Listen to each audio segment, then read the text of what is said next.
Hi, and thank you so much for being with us today. My name is Carmen, and I'm with Fetch Plus, and you are watching Apartment Social Council, which is going to be hopefully one of the leading chats that you can find digitally about the apartment industry, and hopefully some resource that you can use to find out more about how to better market your apartment communities through the social media space. We formed the council with different leading perspectives from industry experts in apartments, and we have everyone from Sarah Graham with Dolben, Mark Julien, Ed Javier, Sarah Greneau with Princeton Properties, as well as joining us later probably is going to be Brian Owen and Eric Brown. The reason why we built this again is to really talk about those challenges that we all face in the apartment industry when it comes to social media marketing and better understanding how to use the tools and applications out there. So to give you a more detailed understanding of each of the different founding members, we have Sarah Greneau. Sarah is Senior Vice President and Chief Marketing Officer of Princeton Properties, and she joined Princeton in 1995 with her focus on being to make sure to do positive impacts on revenue through both corporate furnished apartments as well as overall electronic media development. Sarah's expertise includes website development, search engine marketing and optimization, social media marketing, marketing promotions, multimedia, and implementation of new web-based and sales programs.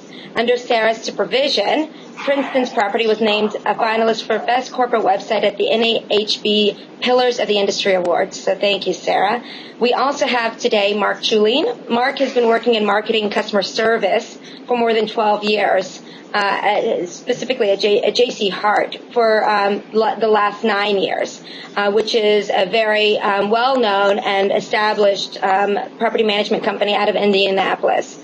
As an executive for this development, construction, and management company, Mark wears many hats that touch every department in the business, including marketing, IT, customer service, and PR. His experience with Toyota and Lexus prior to J.C. Hart allowed him to develop a passion for, you'll have to help me here, Mark, Kaizen? Is that how you say it? Kaizen. Yeah. My Japanese isn't there. Or continuous improvement and in providing remarkable customer service. Mark has leveraged his passion to help push a small company into utilizing new technology and online resources for marketing and managing their communities.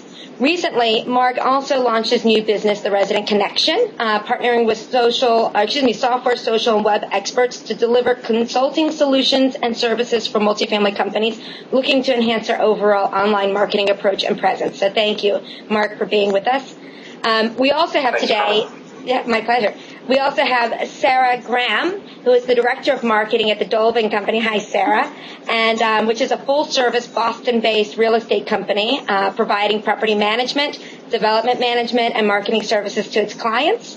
As head of the marketing department, Sarah directs both corporate and property-level marketing efforts for approximately 12,000 residential units in New England and the Mid-Atlantic.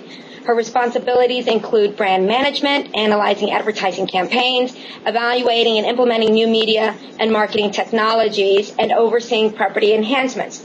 Additionally, she is responsible for designing and executing leasing-based training programs for property employees. So thank you, Sarah, for joining us. And finally, we have Ed Javier, who is VP of Sales at Contact at Once, the leading chat platform for the apartment industry. I love Contact at Once. I know it very well, and I'm glad to have him here. Contact at Once significantly increases the conversion rates of leads generated digitally. He has a strong understanding of the digital space and ways to properly enhance the overall user experience to drive qualified leads that convert. So, again, we're very pleased to have each one of these varying perspectives. You have people from the actual client side, apartments, working the day-to-day with the teams, and then you have myself and Ed and others who are more of the technology providers for the industry. So to get started and to launch our first video chat, I asked each one of these individuals has decided to volunteer their time and spend with us today to talk about, again, different types of challenges that we face. One of the challenges that's that's being really discussed right now is the impact of social media and the way that people are marketing themselves and how that impacts their the consumers' use of finding us, the prospects' use of finding us through sites like internet listing sites like apartments.com or forrent.com or these different types of hubs. So, interestingly enough, everybody has a different perspective, and I hope that you appreciate what each one of these individuals has to say today. So I'm going to start with Sarah Greneau with Princeton Properties to highlight her thoughts and her ideas behind it and things that she's potentially applied already to date. So, Sarah, please go ahead. Thanks, Carmen. Thanks for having us all, and thanks for orchestrating this. It should be fun. I think the ILS question, I'd like to back into a little bit. We need to look at, to me, it comes down to multi-channel marketing, how we're all marketing our assets, and that media channels in the past 3, 4, 5 years have really changed significantly, as you mentioned, with the addition of social media, addition of hyperlocal directories like Craigslist or Patch, even mobile initiatives. So all of that really has changed how we as marketing directors look at where we should spend our money and how we should attract people to our sites. The relevancy of ILS usage really comes into layering your multi-channels of your marketing, and we have an obligation as directing that to look at spending the least amount of money to gain the most amount of revenue for our company. So we look at all of our media channels on a by-asset basis, on a regular basis, and take a look at what's performing, what's driving traffic, what is actually causing people to apply for our apartments. I think the ILSs are on the chopping block every once in a while nowadays because they do tend to be some of our more expensive, out-of-pocket monthly expenses. If you look at social, if you look at usage of Facebook or YouTube or any of the other media channels like that, that of course there's a cost of manpower, but it's a pre-existing salary that we're paying in-house. So we're able to cut some costs and cut some corners by really focusing on that. Here at Princeton, I took a look at what our largest application generators have been year to date, and I'm happy to say our largest application generator currently is referral. And to me, that means that our social channels are working, our outreach is working, that we're good citizens, we're good in our neighborhoods. You do have to be very local and spend some time getting to know your local markets. Second up is Craigslist. Those directory sites really do work. And third is our website. And that's our initiatives with SEM, SEO, things like that. Now, ILSs, they're still making up over 10% of our applications right now. That's broad stroke numbers. It varies from site to site. It varies from region to region. So I behave differently from site to site and from region to region. I cut expensive ads when I can. I add them on when I have to. I just added on an internet listing site excuse me, my phone. I added an internet listing ad on, it was crickets, just this week. And I actually hate to admit it, but I actually am still running a newspaper ad. Don't tell anyone, but it's working in one region, so I'm doing it. At the end of the day, ILSs, do they matter? Yes. And they matter because we actually have to give them their due. We have to look at it as one of the channels that could bring us traffic. And heads on beds is the name of the game, and we need to do it in the most cost-effective way. If it works in your region, use it, but you really do need to look at your properties locally, and we have an obligation to be nimble and cut things when we can and add them back when we have to. So that's, I guess, my wrap-up of an ILS usage. We do use them in some locations, and we don't in others. Okay, thanks. I appreciate that. I do like what you said about keeping things layered. I think that a good, solid marketing program is one that is a layered marketing program. Mark, I wanted to talk to you about what, about looking at it from the local and looking at what the ILSs. Do you feel as though the ILSs, for example, manage that local presence effectively, or do you think that it's becoming more and more of a social local presence that matters?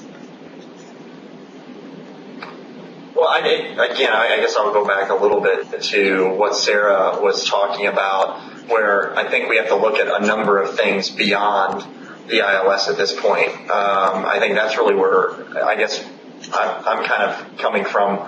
And just a couple of weeks ago, Mike Whaling and I put together the apartment marketing checklist, and we pushed that out on markjulian.com. And really what that was an example of how many different channels are out there now. We used to, in this industry, even 8 years ago when I started, step one was look at all the guidebooks or the listings and the things were out there, and then maybe you had a website, but painting the whole picture of that it seemed a lot simpler, and there's just so many different channels that keep adding on now. I think that's what complicates, and I'm not sure if we can dumb it down to is how is the ILS just helping us and generalize it that way. More of that's one part or that's a component, but I think there's a lot more that needs to go into it at this point. And you think that the value is still there then, given that there are so many different components and so many different layers? Because I think Sarah brings up a really interesting point, as well as the price factor. It is probably one of the more costly prices, expense that a company has. And so with all of those different channels that are available, do you suggest, what do you typically do when it comes to trying to go back and measure that to see what's effective and what's not? You can't necessarily be on all channels, as we know. That's too costly. So how do you go about managing that? Well, I think, more and more what we're seeing is that you can measure so many more things more effectively, whether it be tools like a lead to lease, or Rent Sentinel has their prospector tool. Yep. But there's things where we can really, or even just using things like call source and really tracking where your traffic is coming from, let alone Google Analytics and all those different things, and Form Spring and stuff that, there's so many different applications to track where people are coming from, how they're finding you now, that I guess the way I kind of look at it is you have to begin to track that. And it's not just for what did I do last month. And I think this is something that people kind of miss a little bit. People think, because the apartment guide or For Rent might send us that, here's the traffic you had last month. You need to look at it as what happened last year, and then compare it to the previous year and the previous year, because it shifts over time. It doesn't necessarily shift month over month, and you might not notice how it's shifting. And that's the thing that really started to stand out to me, especially over the last couple of years, on what, compared to 5 years ago, what it looks like today is completely different. As far as the kind of traffic you're getting from an ILS versus you might have been getting from print versus I might even be getting from my website or Craigslist. And monitoring that shift over time becomes more and more critical, at least to me, as I look at what's the ROI going to be at the end of the day on that? Where are we going to get the best return? And can we reposition some of those dollars? Can we spend it somewhere else to maybe get that better return or the same return for less money? Craigslist is a perfect example. I can sign up with Rent Sentinel, have a great posting tool where I can measure how that effectively works for $40, and I can get the same amount of traffic, and I can get the same, benefit out of something like that as I did with probably 2 or 3 other ILSs combined. Wow. And be able to feel like I measure that. So, trading off some of those expenses is great, and now I can go out and invest in additional measurement tools, email tools that we're investing in, tools where we're measuring the analytics of our websites a little bit deeper, and that's really where we can try to, evolve a little bit. And that's really what I think apartment marketers need to look at is how do you evolve? And maybe it may sound complicated on the surface, but it's time to evolve a little bit. No, I agree with you. I think that's a really valid point, especially about we are getting, I think that, and this will talk more to Ed about, since Ed, it has an application that is about, increasing conversion of leads. So he understands that. And I think you're absolutely right. It really is about what kinds of tools are out there to make you a better marketer at the end of the day. And Sarah, as far as that is concerned, when it comes to being a better marketer and all of these different tools, have you found any tools that seem to better suit you with the ILS, or what are your thoughts right now with the ILS and ILSs in general as far as a marketing, channel and advertising your communities, and what kinds of tools are you currently using to better adopt, increased conversion from those types of sites? Like Sarah and Mark, we also track traffic from all of our lead sources, ILS included, and look at those both on a monthly basis, but also on a rolling 12-month basis. So we're able to sort of get a sense of what is happening with that ILS on a property-specific basis, and we've cut ILSs because they're not performing as well as some of our other lead sources. In a nutshell, does an ILS matter to the average property? Yes. We've moved whenever possible to a pay-per-lease basis. Oh, so that's actually a good point, a pay-per-lease basis. Sure, yeah. Absolutely. Talk more about that. And Rent.com, of course, is the 800-pound gorilla. Yeah. They've been around doing that model for the longest, but we work with a couple of other sources as well who offer that model, and that's worked really well for most of our properties. We do have a lot of properties that we work with on a pay-per-lead basis and then really police those to make sure, okay, are they sending us leads that are converting? And we track all of that on a monthly basis, and it's we make changes on the fly. Most of our sources have we've set up arrangements where we have the ability to make changes on an as-needed basis, and we do that. We'll add and subtract sources as needed. Yeah. But on the flip side of that, in terms of what's actually bringing people to our sites, we've done a really aggressive online reputation management campaign where we've gone out and claimed our Yelp listings and our Google Place listings and, started to actively manage those assets. And, we sort of had to take the mindset of your findability, that sort of SEO component when you claim those sites certainly goes up, but there's also that review component too that we're finding is more and more important for getting people in the door, and people are doing that research, and if we're not out there and we're not participating in that conversation, we're missing out. So we've started to take a more active stand on that across our entire portfolio.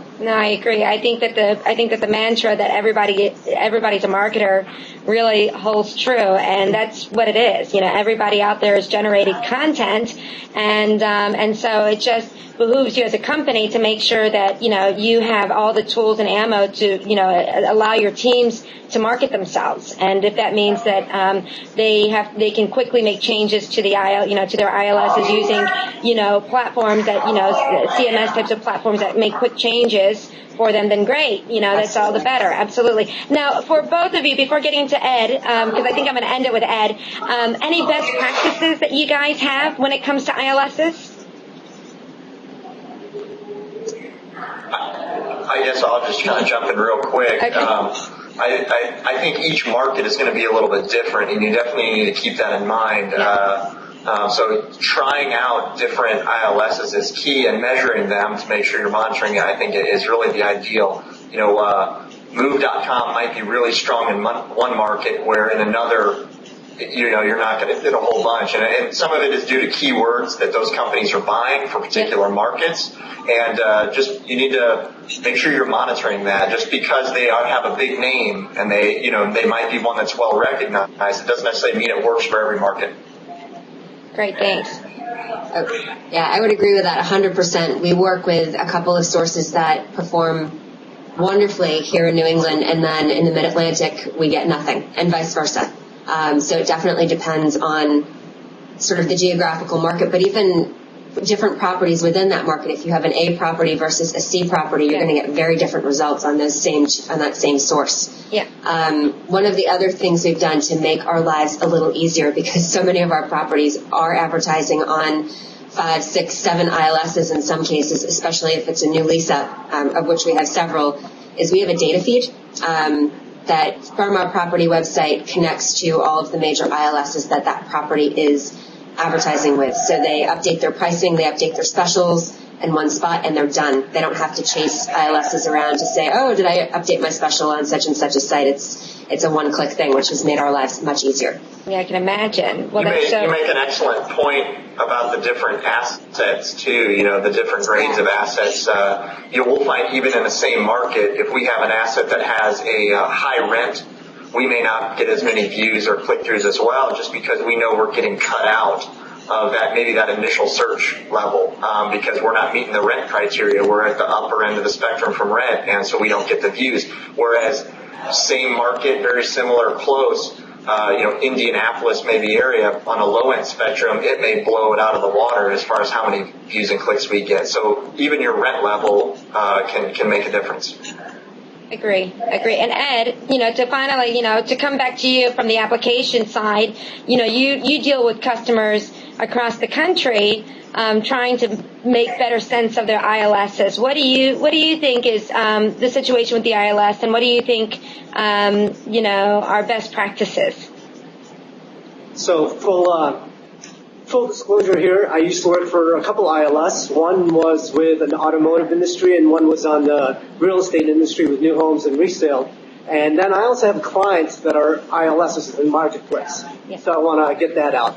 But with this question, I kept trying to think of, okay, what if I said no? What would be the reason? And it's really hard for me to do. Can you speak up, Ed, just a bit? Okay.